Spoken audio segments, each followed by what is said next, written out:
ndax nag layam dafa jeex tàkk Macky Sall li mu bëgg mooy rend ñu tuddoo duñ ko nangu li ñu koy faral di wax ak réew buur du ma sa nekk buur ci réew bi xam nañ famille yi mën a nekk buur kon démocratie bi tax mu mën a yor réew bi démocratie boobu na ko bàyyi bu war a wutu ko du moo ñu tànn président ko dinañ ko def mu naqare ko dinañ ko def te département Mbacké mu sa des ginnaaw 133 personnes yi ñu jàpp ci combat politique boo xoolee Mbacké mu ñoo ngi lay ñaan nga abonné ci chaîne bii di Buzz 221 HD chaîne YouTube bi xew ci jamono bi leen di jox xibaar yu wér te wóor ca tàng-tàng ba abonnez-vous pour ngeen di mën di jot suñuy vidéo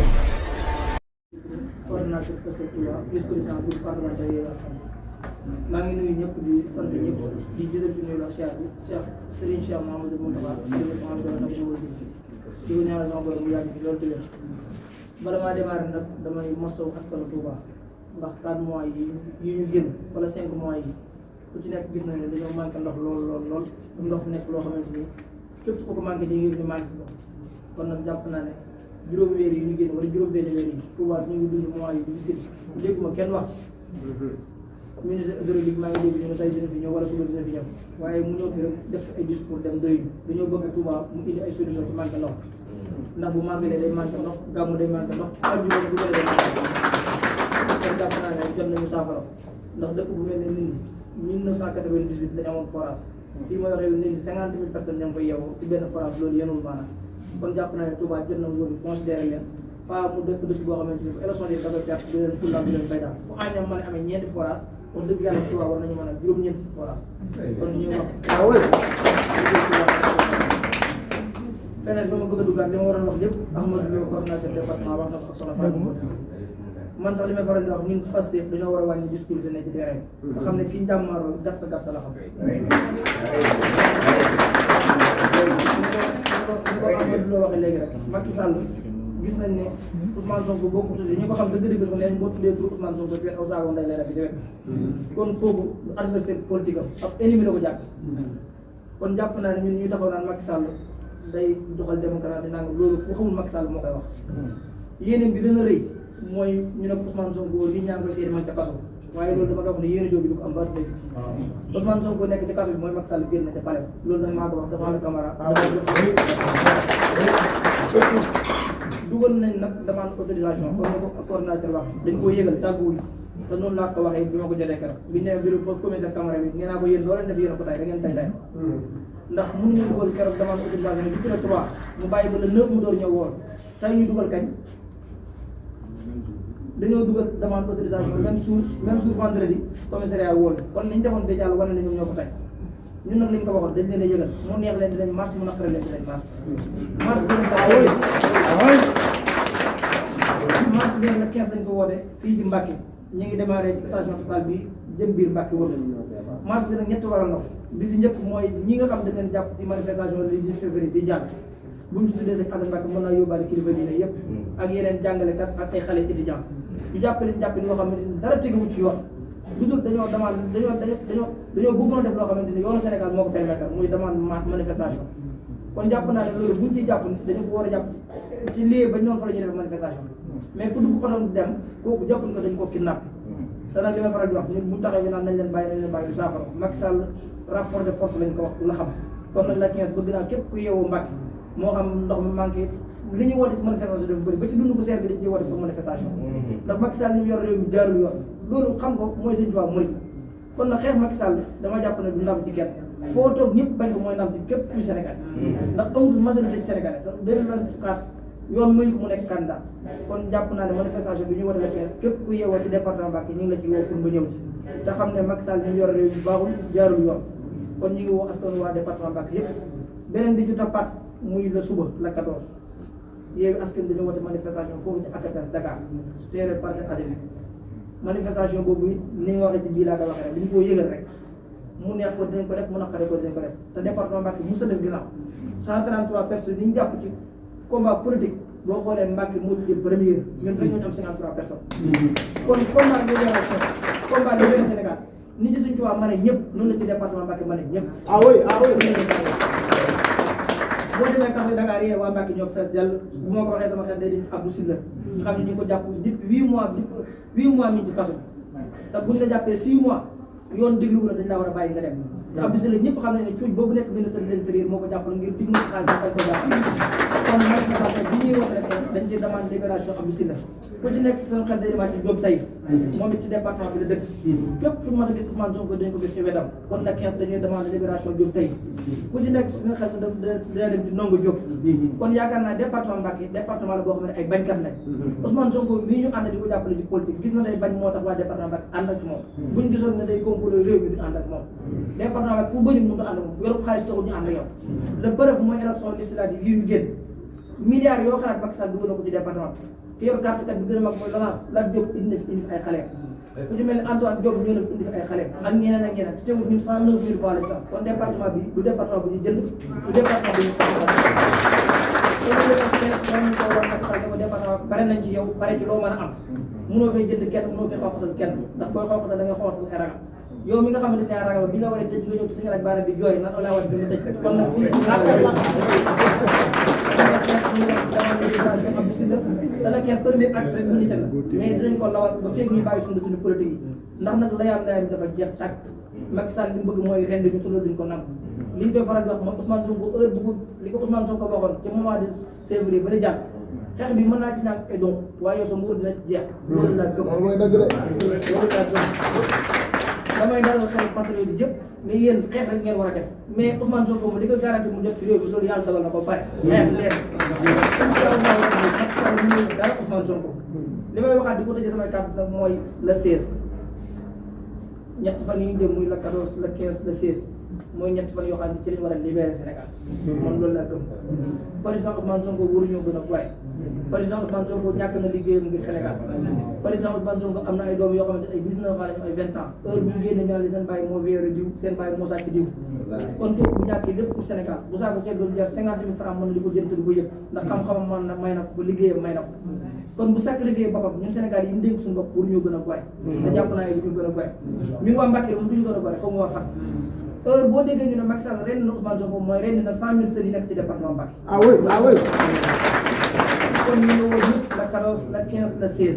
Ousmane Sonko heure buy jógee këram la 16 heure bu gëstoo dina gis département Mbacké yëpp maa ngi wax daal département bu mobilisé wu nañu resté fii la 16 toog bu Macky Sall bëggee def dara Sonko lu noonu manifestation yi bu kenn wax kenn dara ku nekk xam nga la nga war a def nga def. Ah oui. waaye moom réew ay kàddu moo ko jox bu ñu nekkoon ci réewu menace wa ilaa réewu buur du mos a nekk buur ci réew bi xam nañ famille yi mën a nekk buur kon démocratie bi tax mu mën a yor réew bi démocratie boobu na ko bàyyi bu war a wutu ko du moo ñu tànn président de la République 2024 président de la République 2024 Ousmane Sonko la ji mu neex ko ak mu naqari. Ah oui, ah oui. kon nag am nañu nga xam ne amul jot déclaration yi sax li waxoon mooy nañ ko wàññi te dem ci terrain ndax Macky Sall garsa la xam Ousmane Sonko ñun Sénégal yi ñu dénk boppam ñun Sénégal yooyu duñ ko protesté te kenn du ci mën dara dégg nañ nag fan yi dugg nañ ci ay écrits doomi président de la République ñu dégg ñu ne moo ko jiite ak yenn ci ay directeurs généraux di jënd ay mbëri làmb ngir ñu def ay dégâts matériels ci dëkk bi bu ñu wootee le 16 la 14 buñu paree ñu duñ opposant mais nañ xam ne opposant bi li leen constitution Sénégal may loolu la ñu woote muy marche pacifique muy manifestation pacifique kon nag lépp lu ci dugg loo xamante ni noonu dañ xam ne état na jël ay responsabilités te xam ne ñun Sénégal fi lañ dëkk amuñ ñaari nationalité benn nationalité lañ am mu réew mi doon tàkk suñu tool lay tàkk man de sama passeport di ko la boo ko amee rek man a 6 mois mosuma ci génn réew fépp foo mën am Sénégal moo ko gënal kon jàpp naa ne réew mi bu tàkkee ñun ñu ci gën a perte mais képp koo poussé nag bu révolté woo da nga xam ne yaa ko ci poussé mais ñun jàmm moo ñu gën lu ñu mën a am te nag réew mi suñu nday fi lañ dëkk suñu bàyyi fi lañ dëkk te ñooñu yàlla génn réew kon Macky Sall lépp lu muy woote li ma mën a wàcc yàlla mooy lu ci mucc te ñu ko jiitu muy ñoom Farma Ngom ak ñoom Mame Mbaye Niang ñi nga xam ne ay sàcc lañ man maa ko wax lépp lu Ousmane Sonko wax ci rapport bi dëgg la bu fekkee ne dañu jàpp Ousmane Sonko dañu jàppaale bu fekkee ne loolu am na ñu bind ko Birahim Seck bu formation bind ci livre porté wu plainte Birahim Seck lu dul bëgg a xañ benn nit boo xam ne li ëpp ci Sénégal yi moom lañu àndal def nekk candidat loolu damaa jàpp ne dañuy gént mais nag lan demee dañ xam ne Sénégal gént du ko yor mais réalité moo ko yor asalaamaaleykum wa rahmatulah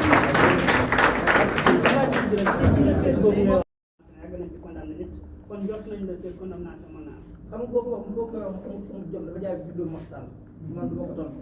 li ma koy wax rek mooy bu fekk bu jàkkaaroo xale yi jàng lan la leen wax ndax ku taxaw camarade Sénégal yëpp dina tiit nga ne Macky Sall 2024 bi nekk candidat constitution Sénégal may ko te nga waat télé naan politicien mën naa wax rek génnaat kooku tontu Ismaïla Madior Fall boo ko def mais dama koy fàttali wax ne dossier bii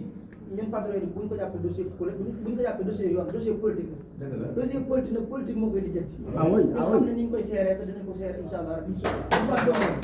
ñun léegi wax dossier Adji Sarr du dossier Adji Sarr moo ko teree bokk mais du dossier Mame Mbaye Niang Diop moo ko teree bokk. incha allah rabbi le 16 dina wuy ji dina ñëw duggaat këram ñu tàmbali suñu nemee ko tour 2024 ñu jox ko réew incha allah rabbi.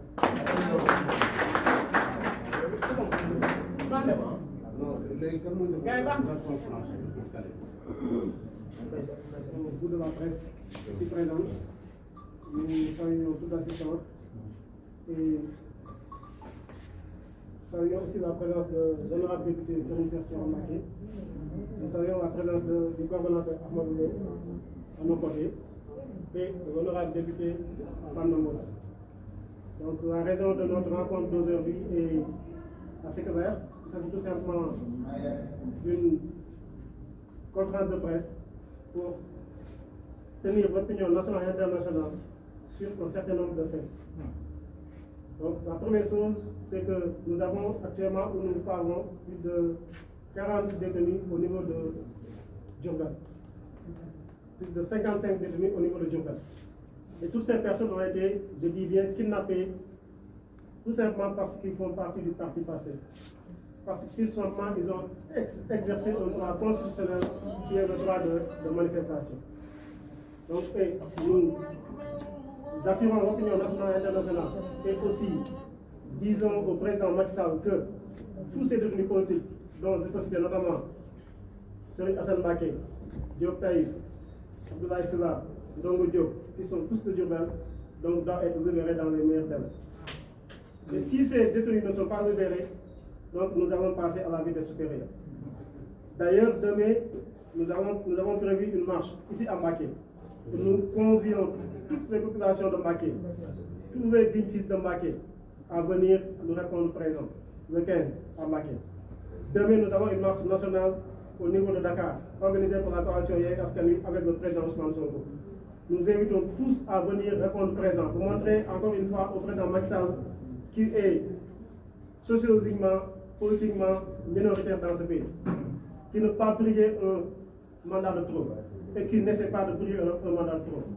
Nous disons aussi que le président Ousmane Sonko sera candidat en 2024 et personne, je dis bien personne, ne peut empêcher le président Ousmane Sonko d'être candidat et d'être élu au premier tour dans les élections du 25 février 2024. Nous de Mbacké, je dis bien nous de Mbacké, quand je parle de Mbacké, je parle du département de Mbacké, considéré comme un département rebelle. Ils ont raison. Nous sommes rebelles parce que nous sommes des dignes fils de Cheikh Ahmadou Bamba Khadimou Rassoul. Nous sommes rebelles à l'injustice. Nous sommes des résistants parce que nous sommes inspirés de la vision et de la doctrine de Cheikh Ahmadou Bamba Khadimou Rassoul. Donc la révolution commencera ici à Mbacké. La révolution qui va goûter Macky Sall hors du palais de la République commencera ici à Mbacké. Et nous disons aussi que tous ces dignes fils-là qui ont juste été arrêtés parce qu'étant de passé seront libérés et je dis bien seront libérés sans condition. Et on nous dit aussi que il y a un procès qui existerait entre Mame Mbaye Niang et le président Ousmane Sonko. Je dis bien, on dit qu'il y a un procès. Parce que pour moi, ce n'est pas un procès juridique. Pour moi, c'est juste un procès politique. Et ce procès politique-là aura une réponse politique à la hauteur. L'honorable député Serigne Cheikh Thioro Mbacké l'a dit tantôt.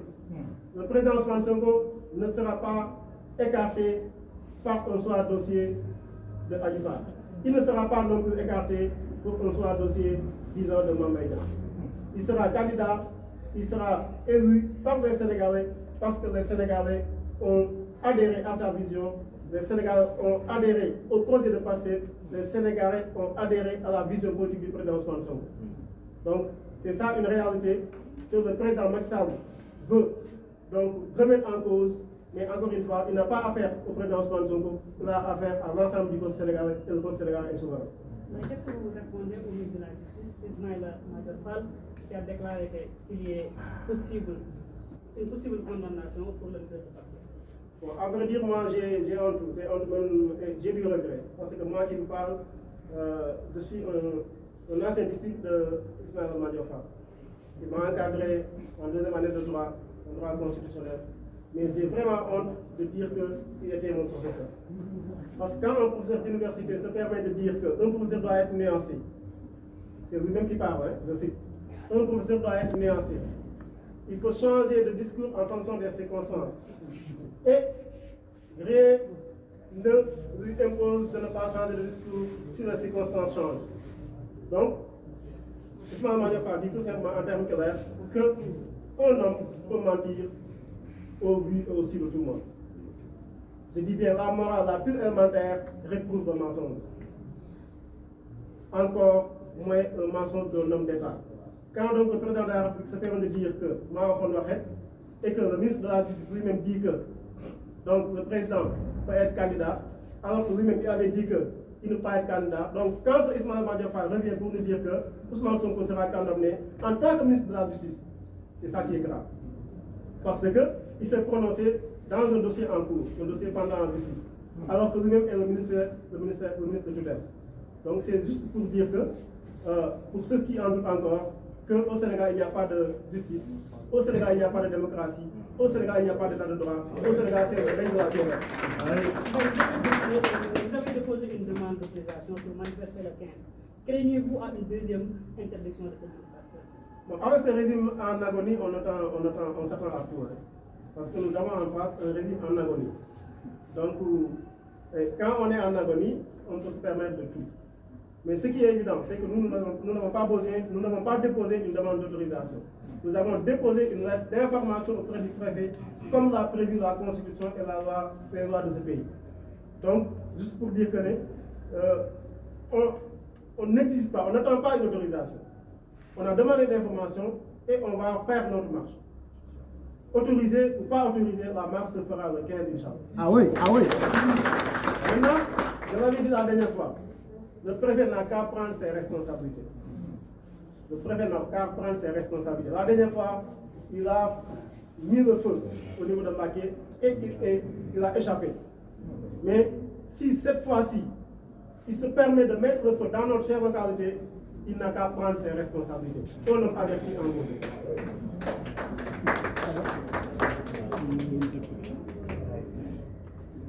C'est qui avait annoncé le recrutement des nervis par le parti au pouvoir? Bon. Effectivement, ça aussi c'est une question très dangereuse dans un état de droit. Parce que dans une démocratie et dans un état, on dit que la contrainte légitime appartient au pouvoir en place.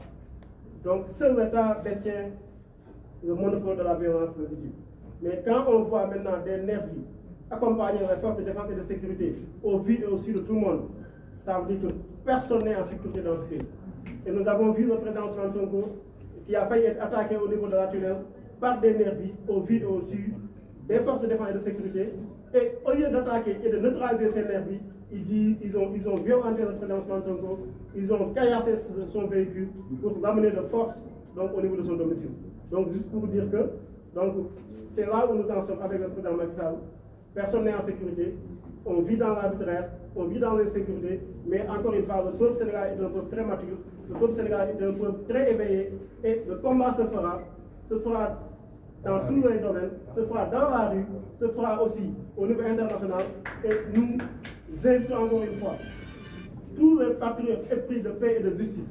à se tenir debout. Parce qu'encore une fois, moi j'y crois profondément, le 14, le 15 et le 16 sont des dates historiques à partir desquelles le Sénégal va se libérer définitivement du joug du président Macky Sall.